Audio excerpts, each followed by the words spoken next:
Do you want to make 1 million a year? Do you want to gain 1 million followers in just 1 year? Well, this video will tell you that's impossible. Sorry, I'm not that kind of success person who can tell you exciting numbers and success stories. I also wish I could share those inspiring experiences like other successful YouTubers. But unfortunately, for most people, being ordinary is the norm. I believe that sometimes ordinary is also a very valuable experience. So in today's video, I wanted to share my real experience of starting my channel and receiving my first payment, and also analyze the differences between short videos and long videos, hoping to provide some reference and inspiration for those who are still hesitating about whether to start a YouTube channel. I started posting my first video in May last year, and it took me 7 months to receive my first payment. And when I received that $100, I felt so emotional. It was just like defeating a real difficult boss in a video game. This step was really not easy for me, but of course, nothing in this world comes easy. Hello, 大家好, welcome to my channel. I'm Richie, a game nerd and self-learner of English from China. I had been thinking about starting my own channel for a long time because I'm a person with a strong desire to express myself. In real life, I don't really have the opportunity to express my feelings, but when I finally decided to do it, I kept hesitating and overthinking. I think this is a problem many people face. Before even starting something, they keep imagining all kinds of scenarios, fearing that people they know will find out, fearing criticism, fearing failure, fearing that no one will watch. For me, as a Chinese person trying to make YouTube videos, I had even more concerns. This inner struggles lasted for more than 2 years. It wasn't until March 2024 when I experienced the passing of a loved one that I deeply realized that our time is limited. Everything we cherish, everything we strive for and learn, all of it will come to an abrupt end in a certain moment. So I stopped hesitating. After my May Day holiday trip, I officially embarked on my journey as a YouTuber. It wasn't until I posted my first video that I realized how plain everything was. I simply stood in front of my phone camera and awkwardly read out the script I had written in my broken English. A week later, I have 0 views and 5 clicks, and it all from myself. But at least I had taken the first step. 3 to 4 years of self-taught English condensed into those 5 minutes. As we all know, to qualify for the YouTube Partner Program, you needed to reach 1,000 subscribers and 4,000 watch hours. I felt like unlocking an achievement in a video game. This was my first milestone on YouTube. According to some analysis, the average time to reach this goal is 2 years, which instantly poured cold water on me. I had also seen channels that had uploaded hundreds of videos but still only had a few hundred subscribers. This can be discouraging, and the stagnant numbers make this the first major point where many people choose to give up. But I decided to focus on a more controllable goal first, maintaining a weekly upload schedule while working my full-time job. After all, as I mentioned earlier, my original intention was to have a platform to self-expression, to practice my English, and to make my life a bit different and make some new friends, maybe. Before this, I was just a 9-to-5 worker with a 2.19 routine, home and work, nothing else, and spending all my free time playing video games. After a month of constant uploads, I started getting views and my first few subscribers. Thank you very much! This was a huge encouragement because according to other people's analysis, it usually takes 3 or 4 months of continuous uploads to see any traction. However, by the 3rd month, I had already achieved my first milestone. I was eligible for the YouTube Partner Program.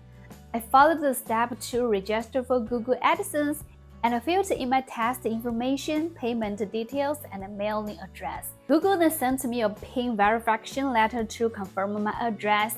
I had to enter this PIN in AdSense before I could officially start earning ad revenue, just like this letter. Yeah.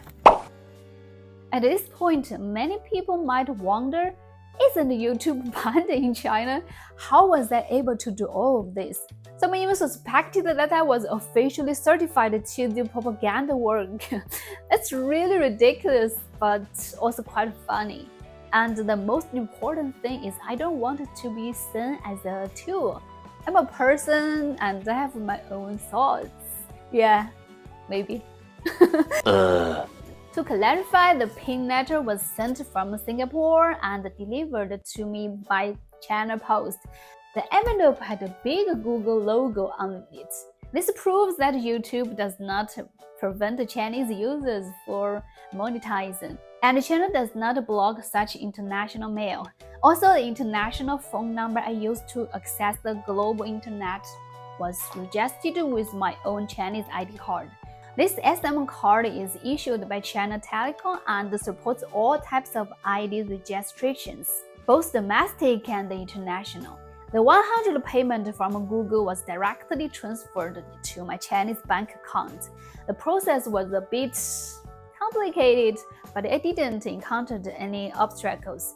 So for those who were curious, now you have an answer. Receiving the PIN letter was my second milestone. I was worried that the international mail might get lost, but fortunately I received it on the first try. That was really exciting, yeah. So my next goal was to save up 100 since that's the minimum amount of Google pays out. So how much can a tiny channel like mine earn from ads? Well, from my first video to this 100, it took me 7 months. The highest earning video had 6,000 views and made $10. That means on average, 1,000 views earns less than $2. Sorry, I don't have those really numbers and success stories. Unfortunately, for most people, mediocrity is the reality. I know YouTube is full of videos teaching you how to make millions, how to get a gold play button in just a few months. Some of them may have real strategies worth learning, but the reality is that most of them are just trying to sell courses, products, or services. I'm not saying that's wrong, but for a small one-person channel like mine, it's just too difficult. My content is still in the experimental phase. My channel has no fixed niche. I just make whether I feel like. Embracing a free and easy approach. For me, simply starting is already a victory. And I still have a long way to go to reach impressive numbers. Yeah. And there is a high possibility will never happen. Yeah. So compared to the exciting results, there are many other things we have to face throughout this process. For example, struggling with what to create for the next video, spending hours writing a script only to feel like it's not interesting at all, and dealing with my poor English, constantly worrying that I might use the wrong words or phrases that could make people uncomfortable and or even offended someone. Then there's the roller coaster of views. One video suddenly gets tens of thousands of views, while the next one barely reaches a few hundred.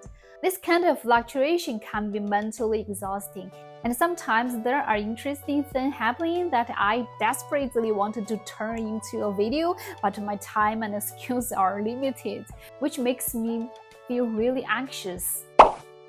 Whenever I feel this way, I take a moment to reflect on why I started in the first place. What I truly need is a platform where I can express myself, a place to showcase my progress in learning English. My job is simply to continue expressing myself boldly and confidently. There is no shortcut to overnight success. This journey itself is a learning experience, requiring me to overcome various challenges along the way. Eventually, I received my first 100 payment from YouTube, but not without a little twist. I noticed in my AdSense dashboard that Google attempted to send me the payment twice, but both transactions failed. Then on the third attempt, I received a call from my bank. A bank manager told me that Google had sent me a payment and asked me to provide proof of the transaction, including screenshots of my earning. She was very polite and even shared the experiences of other people who had gone through the same process, which reassured me that I wasn't the only one. She explained that the verification was necessary to confirm the legitimacy of the funds and to prevent money laundering or fraud. Yeah. After I submitted the required documents to her via email, the payment was successfully processed. This whole experience has been incredibly fascinating to me. Running a YouTube channel truly feels like a real job. Uploading videos is like submitting a resume. Once you gain recognition from the platform and your audience, you qualify as a YouTube partner. And as long as you reach the minimum payout threshold, YouTube will start posting earnings into your account on a monthly basis. But at the same time, I don't think YouTube is something that can be done full-time right from the start. At least for me, it won't work. I know my income is low because my audience is small and my niche isn't particularly valuable, and my content still feels a bit rough. But even for highly profitable topics, it still takes anywhere from a few months to several years of effort. And in the meantime, you are competing with hundreds of thousands of other channels. Sometimes the numbers can be really discouraging. The harsh reality, combined with different levels of psychological endurance, causes many people to give up halfway, which means all their previous efforts go to waste. That's truly a pity. Even worse, many people buy accounts or courses, investing a huge amount of time and money before they even start. And when they realize things aren't as easy as they thought, the disappointment can be overwhelming. However, if you put making money as a secondary goal and instead focus on enjoying the process of creating, communicating, and learning, you will gain so much more. And this journey and experience will become a valuable asset, one that goes beyond just the money. I also wanted to talk about why, despite the current short video boom, I still choose to make long-form content on YouTube. Is there still a need for long-form videos? To be more specific, I'm more familiar with Chinese short video platforms, and their monetization capabilities are far stronger than YouTube in many ways. So why did I still choose to make long-form English videos on YouTube? Yes, I'm a Chinese spy. Just kidding. First of all, it comes down to personal preference and choice. I actually used the TikTok for a while before, then to practice my English too. And honestly, making short videos isn't necessarily easier than making long ones. You have to create engaging content within a very limited time frame to grab people's attention. That's really difficult. At the same time, short videos can only cover so much. Unlike long-form videos where I have plenty of time to explain things in detail, explore topics more deeply, and engaging with my audience on a more meaningful level. Short videos are more geared towards quick entertainment, or like what homie Tiny does, using humor to introduce products and attract customers. Not interested. That's not something I needed to do right now, so for the sake of better practice and self-expression, I ultimately chose YouTube. I might still make some short videos occasionally since they don't require complicated editing and recording, but my main focus will remain on long-form content because, time is limited. Yeah. My YouTube journey will continue. My next goal is to get to the silver play button. Can I really do that? I have some doubts, but I definitely will keep going on. What else I wanted to say is that anything in life requires first-hand experience. You have to go through the process yourself, solving problems step by step, in order to truly understand the full picture. Other people's experiences can only serve as references. They can't present everything, yeah. And most importantly, I wanted to thank you, those who have supported and helped me from the very beginning. I can't do this without your help. Thank you so much. Yeah. Alright, that's all I wanted to share today. So until next time, stay safe, stay positive, and peace. Bye bye.